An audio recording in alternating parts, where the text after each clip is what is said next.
আল্লাহর রাসূল সাল্লাল্লাহু আলাইহি ওয়াসাল্লাম যখন এই পৃথিবীতে কালিমার দাওয়াত দিতেন, কোরআন তেলাওয়াত করে শোনাতেন, নবীজির চাইতে শ্রেষ্ঠ কণ্ঠ এই পৃথিবীতে আর কারো ছিল না। কথা বলুন ঠিক কিনা? দাউদ নবীর কণ্ঠ সুন্দর, কিন্তু আমার আপনার নবীর চাইতে সুমধুর ছিল না। নবীর কণ্ঠে যে আকর্ষণ ছিল, দাউদ নবীর কণ্ঠেও সেই পরিমাণ আকর্ষণ ছিল না। কোন সুবহানাল্লাহ। কিতাবে আসছে, নবী যখন কোরআন পড়তো তখন আবু জাহেলরা মুড়ে মুড়ে দাঁড়ায় থাকতো, মানুষ যেন নবীর কোরআন না শুনতে পারে। বলতো মক্কাতে পাগলের আমদানি হয়েছে, আব্দুল্লাহর বেটা মুহাম্মদ, মুত্তালিবের নাতি, আব্দুল মুত্তালিবের নাতি পাগল হয়ে গেছে। কি যে বলে নিজেও জানে না, মাতাল হয়ে গেছে, পাগল হয়ে গেছে। নাউজুবিল্লাহ। মানুষেরা আসে তো হজ করতে মক্কা, কানায় কাবার ভক্তি তখনও মানুষের মধ্যে ছিল, সব সময় মানুষের মধ্যে কাবার একটা ভক্তি ছিল, তবে ইবাদতের সিস্টেমটা বিপরীত ছিল। আবু জাহেল, উতবা, শাইবা, আবু লাহাব তারা মানুষকে বলে এদিকে যাবেন না, এদিকে পাগল আছে। আব্দুল মুত্তালিবের নাতি পাগল হয়ে গেছে, আব্দুল্লাহর ছেলে পাগল হয়ে গেছে। মানুষ চিন্তা করে, কিরে মক্কার লিডার পর্যায়ের মানুষ পাগলের কথা বলে, মনে হয় পাগলও সাধারণ ছোটখাটো পাগল না, বড় পর্যায়ের পাগল। কথা কোন ঠিক কিনা? এত দূর থেকে আসছি, একবার না দেখে গেলে হইব, পাগলটার একটু দেখতে যায়। গেছে আল্লাহর রাসূলকে দেখার জন্য। নবীজি সাল্লাল্লাহু আলাইহি ওয়াসাল্লাম কাবার পাশে বসে পবিত্র কোরআনুল কারীম তেলাওয়াত করে, ওয়াশ-শামসি ওয়া দুহাহা ওয়াল কমারি ইযা তালাহা ওয়ান নাহারি ইযা জাল্লাহা ওয়াল লাইলি ইযা ইয়াগশাহা والسماء وما بناها والأرض وما طحاها ونفس وما سواها। মানুষেরা শুনে মুহাম্মাদুর রাসূলুল্লাহ মধুর কণ্ঠে আল্লাহর কালামুল্লাহ তেলাওয়াত করে। মানুষেরা চিন্তা করে, আহা, দুনিয়ার পাগলের কথার মধ্যে মিল পাওয়া যায় না। দুনিয়ার পাগল আগে বলে এক কথা, পিছনে বলে আরেক কথা, দুই কথার মধ্যে কোনো সম্পর্ক থাকে না। পাগলের কথার মধ্যে কোনো অর্থ পাওয়া যায় না। পাগল অবাস্তব কথা বলে, বাস্তবের সাথে পাগলের কথার কোনো মিল পাওয়া যায় না। কথা বলুন ঠিক কিনা? কিন্তু মুহাম্মদ যে কথা বলে, মুহাম্মদের কথার মধ্যে অমিল নাই, সব বাস্তবের সাথে মিল। মুহাম্মদ যে কথা বলে, প্রত্যেকটা কথার আগে এবং পিছনে মিল আছে। মুহাম্মদের কথাগুলি পাগলের কথার মতো না। নবীজি সাল্লাল্লাহু আলাইহি ওয়াসাল্লাম পবিত্র কালামুল্লাহ যখন নবীর পবিত্র কণ্ঠ মুবারক দিয়ে তেলাওয়াত করে, কুফারে মক্কা রাসূলকে দেখার পর আর ঠিক থাকতে পারে না। দুইটা হাত বাড়ায় দিয়া বলে, নবীজি আপনি পাগল না, আপনি জাদুকর না, আপনি গণক না, আপনি আসলে আল্লাহর প্রেরিত রাসূল। এই যে হাত বাড়ায় দিলাম, কালিমা পড়ায়া মুসলমান বানায়া নিন। নবীর কালাম শুনে শুনে, নবীর পবিত্র জবানে আল্লাহর কোরআনের তেলাওয়াত শুনেও অসংখ্য অগণিত কাফের কালিমা পড়ে মুসলমান হয়ে যায়। সেই নবীজি সাল্লাল্লাহু আলাইহি ওয়াসাল্লাম আল্লাহর কালাম শোনাতেন। কেমন সেই কোরআন, যে কোরআনের মধ্যে কোনো ভুল নাই, কোনো সন্দেহ নাই। আল্লাহ তাআলা রাসূলের কথার গ্যারান্টি নিজে দিয়ে বলেন, ওয়া মা ইয়ানতিকু আনিল হাওয়া। মুহাম্মদ যেটা বলে সেটা দুনিয়ার কোনো গণকের কথা না। মুহাম্মদ যেটা বলে সেটা দুনিয়ার কোনো জাদুকরের কথা না। মুহাম্মদ যেটা বলে সেটা দুনিয়ার কোনো কবি সাহিত্যিকের বানানো কোনো কিচ্ছা কাহিনীর কথা না। মুহাম্মদ নিজের মন থেকে একটা কথাও তোমাদেরকে শোনাই নাই। মুহাম্মদ যেটা বলে সেটা সম্পূর্ণ আমি রব্বুল আলামিনের কথা। জোরে কোন সুবহানাল্লাহ। আল্লাহ বলেন ওয়ামা ইয়ানতিকু আনিল হাওয়া ইন হুয়া ইল্লা ওয়াহয়ুন ইউহা। বলে মুহাম্মদ যেটা বলে সেটা হলো ওহী। মুহাম্মদের উপর আমার পক্ষ থেকে অবতীর্ণ করা হয়, নাজিল করা হয়। আমি আল্লাহ যত কথা নাজিল করি সমস্ত কথাগুলিকে আমি আল্লাহ দুইটা ভাগে বিভক্ত করে দিয়েছি। এক প্রকার কথা হলো ওয়াহিয়ে মাতলু, এগুলো কিয়ামত পর্যন্ত মানুষেরা তেলাওয়াত করবে। তেলাওয়াত করলে তাদের আমল নামায় সওয়াব যোগ হবে। আল্লাহ বলেন ওয়াহিয়ে মাতলু হলো কালামুল্লাহ, পবিত্র কোরআনুল কারীম হলো আল্লাহর দেওয়া ওয়াহিয়ে মাতলু। আর আল্লাহ তাআলা বলেন আর এক প্রকার কথা আমি আল্লাহ সেটাও আমার পক্ষ থেকেই নির্বাচন করে দেই, কিন্তু সেটা ওয়াহিয়ে মাতলু না, তেলাওয়াত করা হয় না, নামাজে পড়া হয় না। ওহিয়ে মাতলু কোরআন পড়লে যেমন সওয়াব আমল নামায় লেখা হয়, সেই ওহিয়ে গায়রে মাতলু পড়লে ওইভাবে সওয়াব লেখা হয় না, কিন্তু সেটাও আমি আল্লাহর পক্ষ থেকে নির্বাচন করা। আল্লাহ বলেন আমার সমস্ত নির্বাচিত কথাগুলি দুই ভাগে রাসূলকে দিলাম। এক ভাগ হলো ওহিয়ে মাতলু, সেটা হলো কোরআন, আর এক ভাগ হলো ওহিয়ে মাতলু, সেটা হলো আমার রাসূলের পবিত্র জবানের হাদিস। সুবহানাল্লাহ। এইভাবে আল্লাহ তাআলা রাসূলকে ওহীটা ভাগ করে দিয়েছে। কোরআন যেমন সত্য, রাসূলের হাদিসও ওই রকম সত্য। কোরআনে যেমন ভুল নাই, সন্দেহ নাই, নবীর হাদিসের মধ্যেও সত্য হওয়ার ব্যাপারে কোনো ভুল নাই, কোনো সন্দেহ নাই। কথা বলুন ঠিক কিনা? আমার আজকের আলোচনার বিষয় হলো নবীর একজন বিখ্যাত সাহাবা হযরত আব্দুল্লাহ ইবনে মাসউদ রাদিয়াল্লাহু তাআলা আনহু নবীর কাছে গেছেন। যাওয়ার পর রাসূলকে ডেকে বলেন ইয়া রাসূলুল্লাহ, আপনার কাছে আমার একটা জিজ্ঞাসা আছে, প্রশ্ন আছে। কন্যা সুবহানাল্লাহ। একটু একটু দিলে মনে হয় ভালো লাগবে। হ্যাঁ, সামান্য একটু, সামান্য, যাতে গলাটা না টানে। হযরত আব্দুল্লাহ ইবনে মাসউদ নবীর কাছে গিয়ে বলতেছেন ইয়া রাসূলুল্লাহ, আপনার কাছে আমার কি আছে? একটা প্রশ্ন আছে। কথা বলেন, কি আছে? প্রশ্ন আছে, একটা প্রশ্ন আছে। বলেন সেই প্রশ্নটা কি? হযরত আব্দুল্লাহ ইবনে মাসউদ বলেন সাআলতুন নবিয়্যা সাল্লাল্লাহু আলাইহি ওয়াসাল্লাম, আমি নবীর কাছে গিয়ে নবীকে প্রশ্ন করলাম ইয়া রাসূলুল্লাহ, ইয়া হাবিবাল্লাহ, আইয়ুল আমালি আহাব্বু ইলাল্লাহ। দুনিয়ার মধ্যে আমরা যত আমল করি আল্লাহকে খুশি করার জন্য, দুনিয়াতে যত ইবাদত আমরা করি, যত আমলগুলি আমরা করি, ওগো আল্লাহর রাসূল আপনি তো জানেন, আপনার কাছে আমি একটু জানতে চাই আল্লাহর কাছে সবচাইতে প্রিয় আমল কোনটি? আল্লাহর কাছে সবচাইতে দামি আমল কোনটি? আল্লাহর কাছে সবচাইতে পছন্দনীয় আমল কোনটি? ওগো আল্লাহর নবীজি আপনার কাছে আমি জানতে চাই, আপনি যদি আমারে জানায়া দিতেন। হযরত আব্দুল্লাহ ইবনে মাসউদ বলেন হুজুর আল্লাহর কাছে দামি আমল কোনটা?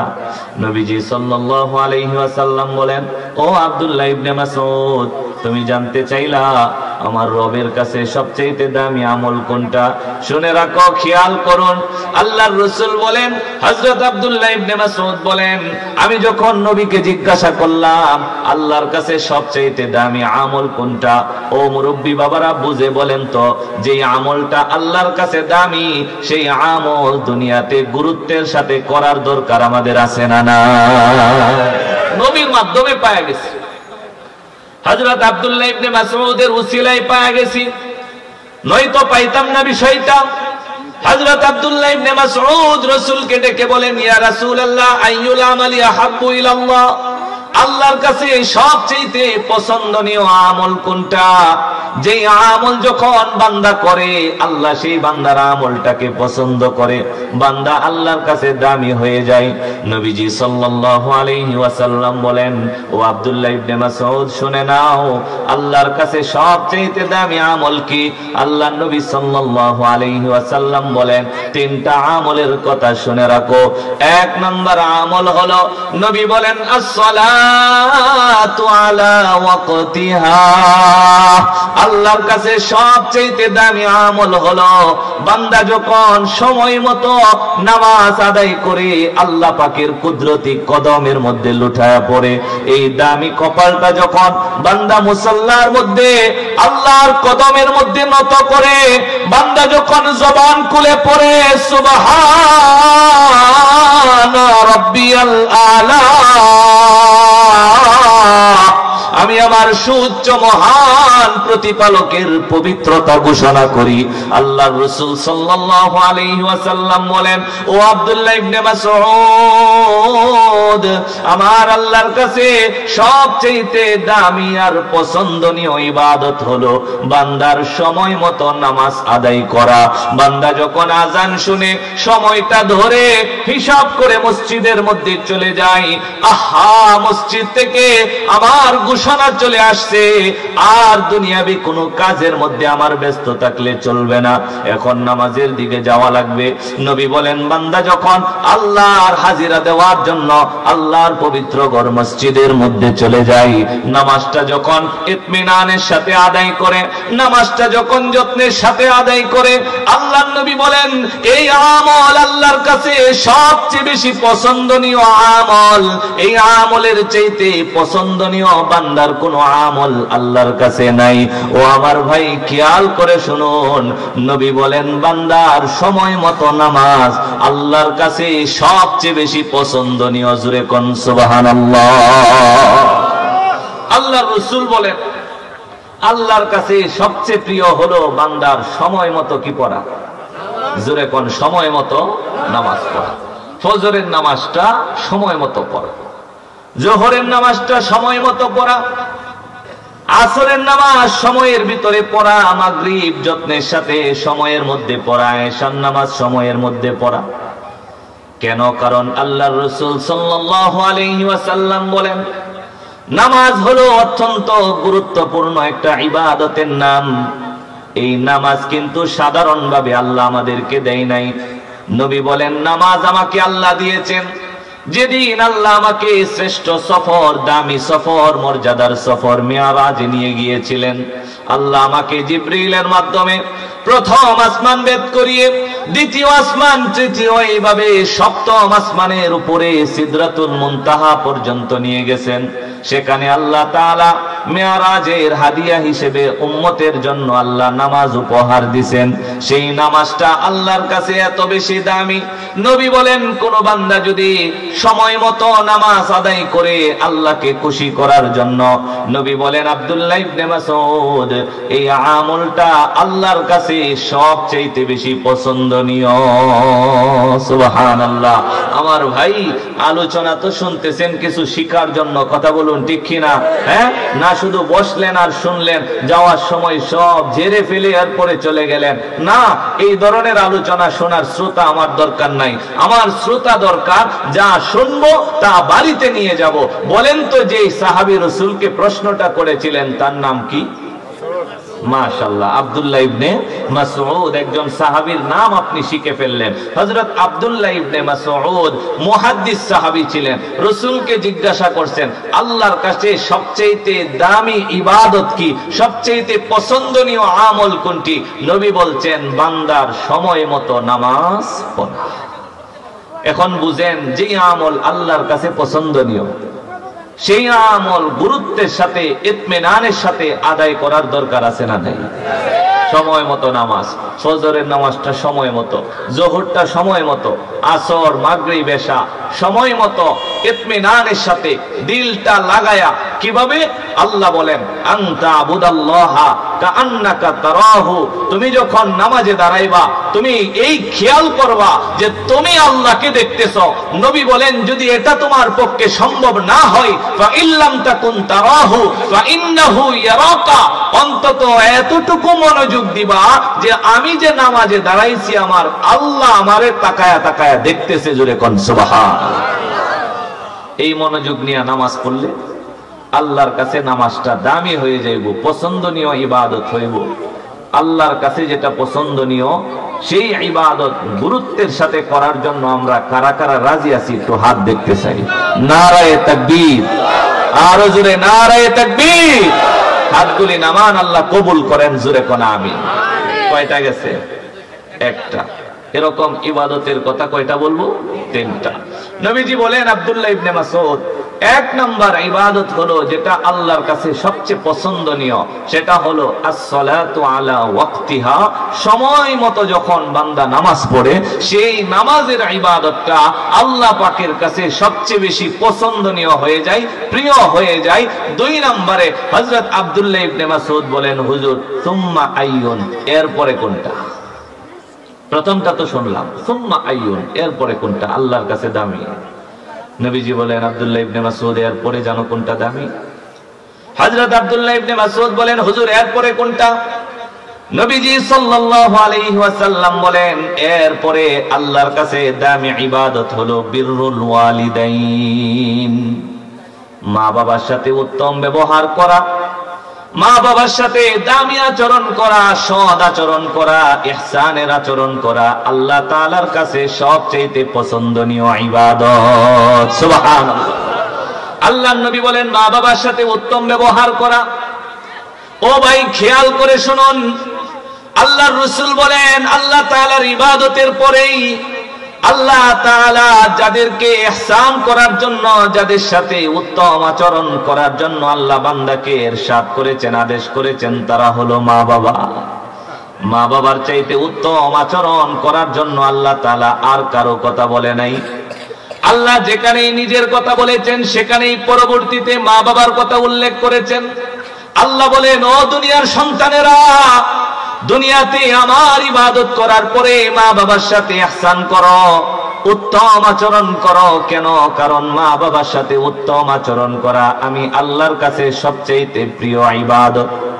নবীজির কাছে একজন সাহাবা আসছে, আসার পর বলতেছেন, ইয়া রাসূলুল্লাহ, আমার কাছে একজন মহিলাকে পছন্দ হয়েছিল, আমি তাকে বিবাহের প্রস্তাব করেছিলাম, কিন্তু মহিলা আমারে পছন্দ করে নাই।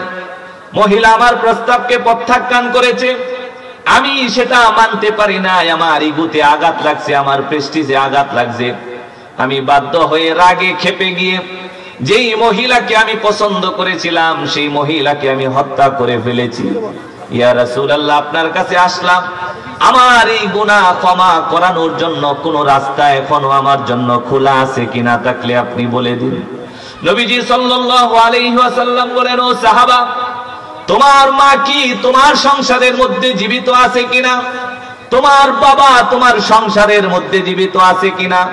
সাহাবা বলেন, ইয়া রাসূলুল্লাহ, মা তাবি, আমার বাবা মারা গেছে, বাবা জীবিত নাই। নবী বলেন, তো জীবিত আছে কে? বলে, ইয়া রাসূলুল্লাহ, আমার মা এখনো পর্যন্ত জীবিত আছে। মা বুড়া হয়ে গেছে, এখনো আমার ঘরে আমার বুড়া মা জীবিত অবস্থায় আছে, আল্লাহ তারে এখনো হায়াত দিয়া রাখছে। নবীজি সাল্লাল্লাহু আলাইহি ওয়াসাল্লাম বলেন, সাহাবা দৌড়াও, তাড়াতাড়ি নিজের ঘরে পৌঁছে যাও, তোমার মায়ের কাছে গিয়ে বলো, ও মা, আমার জীবনে এরকম একটা অপরাধ আমি করে ফেলেছি, এখন আমি আল্লাহ তাআলার কাছে ক্ষমা চাই, তুমি একটু আমার হয়ে আল্লাহর কাছে সুপারিশ করো। নবীজি এই কথা বললেন কেন? কারণ সন্তানের জন্য আল্লাহর কাছে মায়ের দপ্তরের চাইতে দামি দপ্তর আর কারো হতে পারে না। সুবহানাল্লাহ। নবীজি হিজরতে চলে যাবেন, মক্কা থেকে মদিনায় যাবেন। সাহাবায়ে কেরামও হিজরত করার জন্য রাসূলের হাতে হাত রেখে ওয়াদা করেছে, নবীর কাছে বায়াত হয়েছে, ইয়া রাসূলুল্লাহ, আপনি যখন মক্কা ছেড়ে মদিনায় চলে যাবেন, যেই মক্কায় নবী থাকবে না, সেই মক্কায় আমরাও থাকবো না।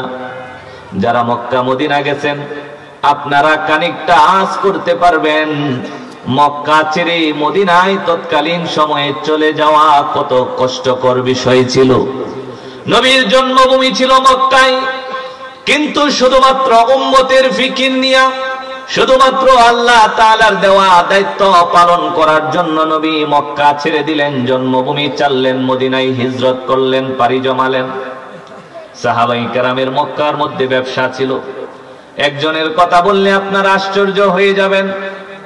আল্লাহর রাসূলের একজন সাহাবা হযরত আব্দুর রহমান ইবনে আউফ রাদিয়াল্লাহু তাআলা আনহু প্রথম সারির একজন মুসলমান ছিলেন, যেই হাদিসে আল্লাহ রাসূল 10 জন সাহাবীর জান্নাতের সুসংবাদ শোনাইছেন। সেই 10 জনের অন্তর্ভুক্ত একজন হলেন হযরত আব্দুর রহমান ইবনে আউফ রাদিয়াল্লাহু তাআলা আনহু। কোন সুবহানাল্লাহ। হযরত আব্দুর রহমান ইবনে আউফ ছিলেন আবু বকরের বন্ধু। আবু বকর মক্কার মধ্যে বিখ্যাত কাপড় ব্যবসায়ী ছিলেন, ধনী মানুষ ছিলেন। আবার তার বন্ধু হযরত আব্দুর রহমান ইবনে আউফ ছিলেন মক্কার একজন শিল্পপতি ব্যবসায়ী মানুষ। ব্যবসা সম্পর্কে আব্দুর রহমান ইবনে আউফের বিশাল ধারণা ছিল। নবী যখন হিজরত করে মদিনায় চলে যাবেন, আবু বকর আব্দুর রহমান ইবনে আউফকে বললেন, ও আব্দুর রহমান, আমার নবী তো হিজরত করে মদিনায় চলে যাবেন, তুমি কি মক্কায় থাকবানি? আব্দুর রহমান ইবনে আউফ বলেন, বন্ধু আমার, যেই মক্কায় নবী থাকবে না সেই মক্কায় আমার ব্যবসা 1000 বার থাকলেও আমি নাই। আল্লাহু আকবার।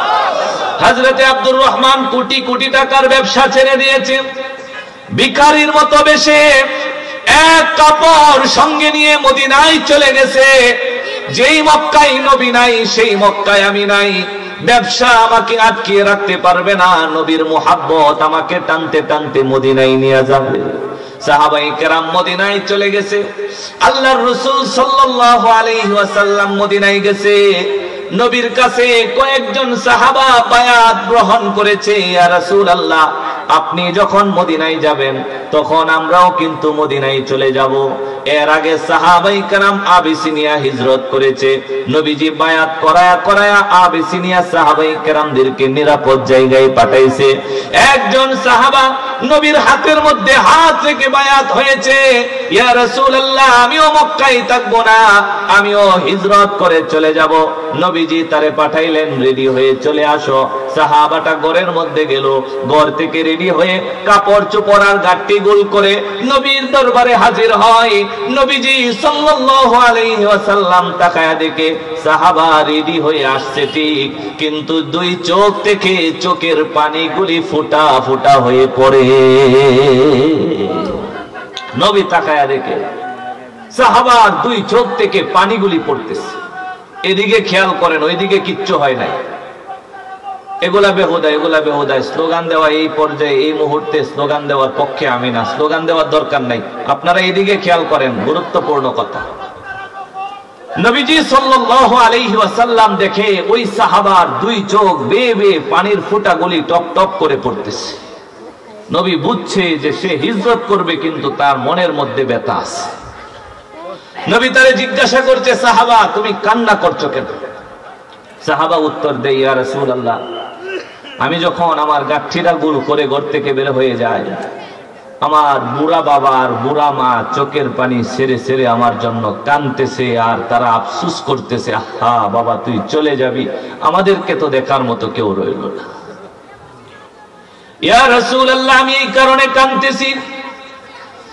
নবীজি সাল্লাল্লাহু আলাইহি ওয়াসাল্লাম বলেন, সাহাবা তোমার হিজরতের দরকার নাই, যাও যাও, তুমি তোমার মা বাবার কাছে চলে যাও।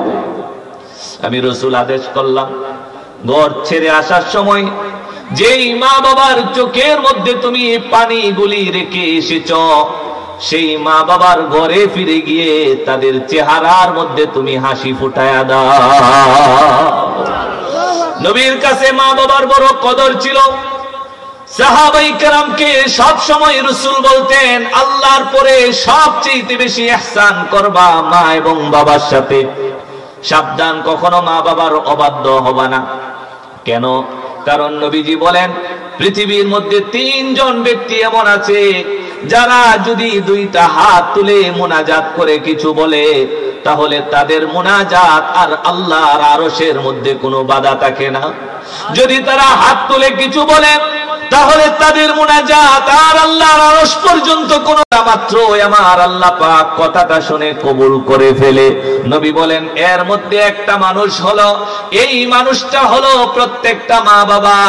এই মা বাবা যদি সন্তানের জন্য আল্লাহর কাছে কোনো কিছু আবদার করে, নবী বলেন আল্লাহর আরশ আর মা বাবার দোয়ার মধ্যে কোনো পর্দা থাকে না। মা বাবা বলার সঙ্গে সঙ্গে আল্লাহ পাক রব্বুল আলামিন কবুল করে নেয়। ও সমাজের মা বাবারা, খেয়াল করে শুনে রাখুন, আমরা অনেক অনেক সময় অনাকাঙ্ক্ষিতভাবে আমরা না বুঝেই সন্তানকে বদদুয়া দেওয়া আরম্ভ করে দেই। কথা শুনলো না, ঘর থেকে বের হয়েছে, বলে রাস্তায় গেলে তোর উপরে ঠাডা পড়তো, কয় কি কয় না? বলে তুই যে রাস্তা দিয়ে যাইবি তোর বুকের উপর দিয়ে বাস যাইতো। ও মা, ও বাবা, খেয়াল করে শুনুন, আল্লাহর রাসূল বলেন আপনার দোয়া কিংবা বদদুয়া করার সঙ্গে সঙ্গে আল্লাহ পাক রব্বুল আলামিন কবুল করে নেই, গ্রহণ করে নেই। এই কারণে সাবধান, সন্তানের জন্য কোনো সময় বদদুয়া করবেন না। কেন? কারণ বদদুয়া যদি আল্লাহ কবুল করে, বদদুয়ার ফয়সালা যদি করে ফেলে, পৃথিবীর মধ্যে সন্তানের জন্য সবচেয়ে যার চোখ থেকে পানি পড়বে সেই কিন্তু মা এবং বাবা। কথা ঠিক কিনা? সবচেয়ে বেশি কান্না করবে সন্তানের জন্য তার মা এবং বাবা। কেন? পৃথিবীতে সবাই মানুষকে স্বার্থের জন্য ভালোবাসে, শুধু নিঃস্বার্থভাবে সন্তানকে তার মা বাবাই ভালোবাসে। কথা বলুন ঠিক কি? এই কারণে নবীজি বলতেন সাহাবারা কখনো মা বাবার অবাধ্য হইবা না। কেন?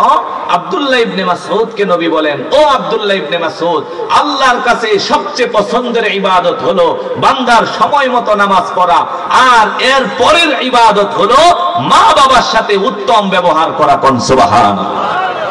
মা বাবা দোয়া করলেও আল্লাহ কবুল করে, মা বাবা বদদুয়া করলেও আল্লাহ কবুল করে। কথা বলুন ঠিক কি? নবীজি একটা হাদিস সাহাবায়ে কেরামদেরকে শোনাইছেন, বুখারীতেও আছে, মুসলিমেও আছে। সাহাবার এই হাদিসের বর্ণনাকারী সাহাবী হযরত আবু হুরায়রা রাদিয়াল্লাহু তাআলা। নবীজি সমস্ত মা বাবাকে শোনায়া দিবেন, দেখো তোমাদের বদদুয়া আল্লাহর কাছে কবুল হয়, তোমাদের দোয়াও আল্লাহর কাছে কবুল হয়। কিন্তু এখনকার মা বাবা খালি হুজুরের কাছে নালিশ করবো, হুজুর সন্তান কথা শোনে না, এটা মদ গাঞ্জা খা, এটা এদিক সেদিক যা, এটা খারাপ ছেলেদের সাথে চলাফেরা করে, কিন্তু কোনোদিন মুনাজাতে আল্লাহর কাছে এই কথা বলবে না, আল্লাহ আমার সন্তানটারে তুমি হিফাজত করো, ভালো মানুষের মতো মানুষ বানায় দাও, সমস্ত খারাপ সাথীদেরকে ছাড়ার তৌফিক দাও। কথা বলুন ঠিক কিনা? তাহলে কার কাছে বলার দরকার? কথা বলেন, আরো জোরে বলেন, কার কাছে? আল্লাহর কাছে।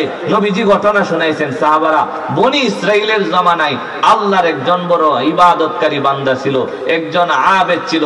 বুখারীতেও আসছে, মুসলিমেও আসছে। নবীজি এই ঘটনাটা সাহাবীদেরকে শোনাইছেন। আমি আজকে সমস্ত মা বোন আর বাবাদেরকে শোনাইতে চাই, ও বাবা, ও মা, খেয়াল করে শুনুন, আপনি দোয়া করলে যেমন আল্লাহ কবুল করে নেই, আপনি কিন্তু সন্তানকে বদদুয়া করলেও আল্লাহ কবুল করে নেই।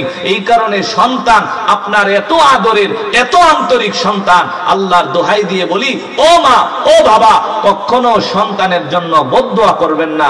অনুনয় বিনয় করে বলতেছি, বিনয়ের সাথে বলতেছি, সন্তান কথা শুনে না, আল্লাহর কাছে বলেন। সন্তান খারাপ জায়গায় চলে, আল্লাহর কাছে বলেন। সন্তান অসৎ হয়ে গেছে, আল্লাহর কাছে বলেন। নবী বলেন, মা বাবার বলতে দেরি হয়, আল্লাহ পাকের গ্রহণ করতে দেরি হয় না। কোন সুবহানাল্লাহ। নবী বলেন, বনি ইসরাইলের জমানায় একজন আবেদ মানুষ ছিল, সারা দিন সারা রাত আল্লাহর ইবাদতের মধ্যে কাটাইত। এই আবেদ মানুষ নির্জনে ইবাদত করার জন্য মাঠের পাশে একটা ছোট্ট ঘর বানায় নিছিল। এই ঘরের মধ্যে গিয়া একলা একলা আল্লাহর ইবাদত করত, নামাজ পড়তো, জিকির আজকার করত, তাসবিহ পড়তো, সুবহানাল্লাহ পড়তো, আলহামদুলিল্লাহ পড়তো, আল্লাহু আকবার পড়তো, আর দাঁড়ায়া দাঁড়ায়া লম্বা সময় নামাজ পড়তো। সুবহানাল্লাহ। নবী বলেন, এই আবেদের নাম ছিল জুরাইস। নাম কি ছিল? জুরাইস। বনি ইসরাইলে হযরত ঈসা আলাইহিস সালাতু ওয়াস সালামের ইন্তেকালের পরে এই আবেদ আসছে। এই জুরাইস ছোট্ট একটা কুঠিরের মধ্যে নিজে বসে বসে সারা দিন সারা রাত ইবাদত আর বন্দেগীর মধ্যে ব্যস্ত থাকত। নবীজি সাল্লাল্লাহু আলাইহি ওয়াসাল্লাম বলেন, একদিন জুরাইস এই ছোট্ট ঘরের মধ্যে দাঁড়ায়া দাঁড়ায়া লম্বা নামাজের নিয়ত করে নামাজ শুরু করছে। নামাজ পড়া আরম্ভ করছে, নামাজের ভিতরে সূরা পড়তেছে। আল্লাহ তাআলার প্রশংসার বাণীগুলি ওই সময়ের নামাজের নিয়ম অনুযায়ী আদায় করা শুরু করছে। লম্বা নামাজ, লম্বা নামাজ। নবীজি বলেন, এই মুহূর্তে জুরাইজের আম্মা কোনো একটা প্রয়োজনে জুরাইজকে ডাকার জন্য সেই ইবাদতখানার পাশে গেছে। যাওয়ার পরে মা ডাক দিছে, ইয়া জুরাইজ, হে জুরাইজ। এখন জুরাইজ কই আছে? কোন তো জোরে কোন কই আছে? নামাজের মধ্যে আছে। আবেদ মানুষ তো, আলেম না, আলেম না। আলেম হইলে তো মাসলা জানতো। আবেদ মানুষ নামাজ পড়ে, তাসবিহ পড়ে। নবীজি সাল্লাল্লাহু আলাইহি ওয়াসাল্লাম বলেন, যখন তার মা ডাক দিল ইয়া জুরাইস, তখন এই আবেদ জুরাইস নামাজের মধ্যে ব্যস্ত, চিন্তা করে নামাজ শেষ করব, আল্লাহর ইবাদত পূরণ করব নাকি নামাজ ছেড়ে মায়ের ডাকে সাড়া দিব। নবীজি বলেন, জুরাইস তখন আল্লাহকে ডেকে বলে, আল্লাহুম্মা উম্মি ওয়া সালাতি, ও আল্লাহ, একদিকে আমার মা আমাকে ডাকছে, আর একদিকে আমি তোমার নামাজের মধ্যে মশগুল আছি। আল্লাহ, আমি বুঝতে পারতেছি না মায়ের ডাকে নামাজ ছেড়ে সাড়া দিব নাকি মায়ের ডাক ছেড়ে দিয়ে তোমার নামাজকে আমি পূর্ণ করে নিব। ও আল্লাহ, আমি বুঝি না, আল্লাহুম্মা উম্মি ওয়া সালাতি, কোনটা ধরবো, কোনটা ছাড়বো, কোনটাকে গুরুত্ব দিব আমি বুঝতে পারি না। জুরাইস চিন্তা করছে, মায়ের ডাকে পরেও সাড়া দেওয়া যাবে, আগে আল্লাহর ইবাদতকে পূর্ণ করে নেই। নবীজি বলেন, মা একবার ডাকলো, জুরাইস মায়ের ডাকে কোনো উত্তর দেয় নাই, মা চলে গেছে। কিছুক্ষণ পর আবার আসছে, আবার এসে ডাক দেয়, ইয়া জুরাইস, হে জুরাইস, আমি মা তোমাকে ডাকতেছি। জুরাইস কিন্তু আবারও নামাজে। নবী বলেন, আবার জুরাইস ডেকে বলে, আল্লাহুম্মা উম্মি ওয়া সালাতি, ও আল্লাহ, একদিকে আমার মা ডাকে আর একদিকে আমি নামাজের মধ্যে আছি, কোনটারে প্রায়োরিটি দিব, গুরুত্ব কোনটারে দিব। জুরাইস ভাবছে মায়ের ডাকে পরেও সাড়া দেওয়া যাবে, আগে আল্লাহর নামাজকে পূর্ণ করে নেই। মা চলে গেছে। নবী বলেন, কিছুক্ষণ পর মা আবার আসছে। আসার পর মা আবার ডাকে, ইয়া জুরাইস, হে জুরাইস। বলেন তো কয়বার হলো? তিনবার মা আসলো, ঘুরে ফিরে জুরাইসকে ডাকলো, একবারও জুরাইস মায়ের ডাকে সাড়া দিল না। জুরাইস নামাজের মধ্যে ব্যস্ত আছে। ও ভাই, খেয়াল করে একটা মাসালা শুনে নেই, যদি নফল নামাজের মধ্যেও কোনো মানুষ থাকে আর মা যদি একান্ত কোনো প্রয়োজনের কারণে সন্তানকে ডাক দেয়, আল্লাহর নফল নামাজ সাময়িকের জন্য ছেড়ে দিও, মায়ের একান্ত প্রয়োজনের ডাকে সাড়া দেওয়া যায়। আবেদ মানুষ নামাজের মধ্যে ব্যস্ত, চিন্তা করে, আল্লাহুম্মা উম্মি ওয়া সালাতি, ও আল্লাহ, মায়ের ডাকে সাড়া দিব নাকি তোমার নামাজ পূর্ণ করব। ভাবছে মাকে পরেও কথা বলা যাবে, নামাজকে পূর্ণ করে ফেলি।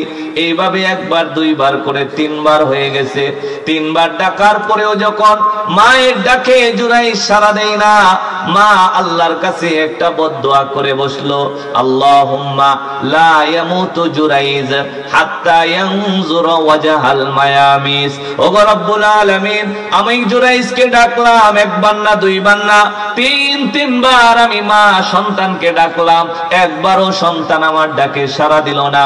আল্লাহ, তোমার কাছে আমি একটা বদদুয়া করলাম। বদদুয়াটা কি? আল্লাহ